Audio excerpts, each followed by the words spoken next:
No sign of him yet? No, sir. Mr. Buchanan, your brother's here, sir. Hey, Bo. Hey, big brother. I assume you got the message about the reading of Paul's will. Yeah, I did, but I got something else on my mind right now. Do you know anything about this Jared character? Thanks. Yeah, I sure do. Natalie is the one who hired him at BE, and she's the one who recently fired him. And I get the feeling that Natalie and Jesse and, well, even Nash, they can't stand him for reasons they don't want to share with me. Yeah, well, Renee's taking a real shine to him.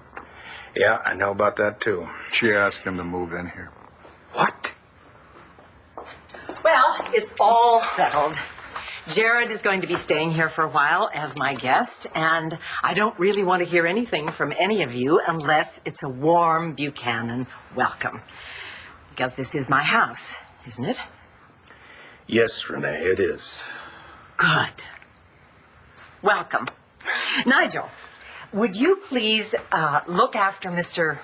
Banks's things and assign somebody from the staff to help him move in? No, I travel pretty light, but thank you. Though, thank you does not cover how grateful I am. Gentlemen, I want you to know I will be respectful of this place. There is no one I admired more than your father. My greatest regret is that I didn't make it to town in time to meet him before you lost him. Thank you again, Renee. No. It's I who should thank you. I'll see you out.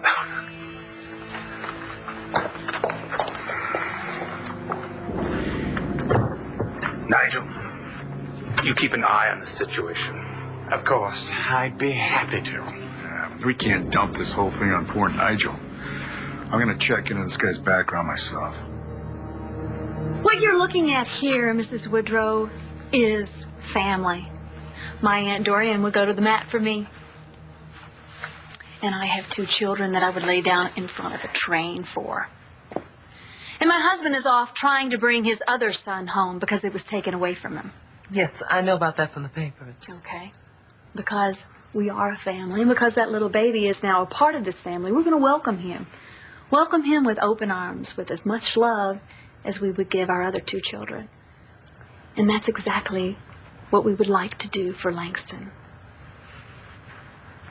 I mean, if you would allow us to have her into our home and help her through a very difficult time in her life, it would be our privilege. She's Star's best friend. And I know Langston.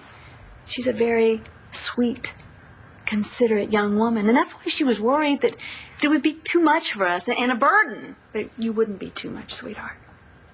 And you'd never be a burden, okay? Mrs. Woodrow, did you see this house when you walked in? I mean, it's huge. There's more than enough room. And there's certainly more than enough love. And I was raised in the foster care system because I didn't have any other options. And some of the homes weren't so bad, and then some were. But that's why I don't want Langston to be in just any foster home. I want her to be in this home. I don't want this to be a temporary landing place for her. I want this to be a real home, a place where she feels that she's welcomed and loved. And I know that we can give that to her. The child care system is set up for people who have no place to go. You know that. Well, Langston, she does have some place to go. She has us. So please, can you just, look past your rules and think with your heart? I did. My Aunt Dorian did. And Star loves Langston, just like a sister. Please, can we do what's right here? The hell's taking this hayseed so long? We have a lot more to go on now. We'll find them. Yeah, we better. Well, I don't have much for you, but I did jot down the woman's name. Shaw, Penny Shaw.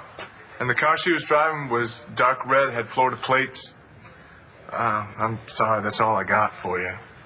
Hey, listen, I gotta get back out on the road. Good luck.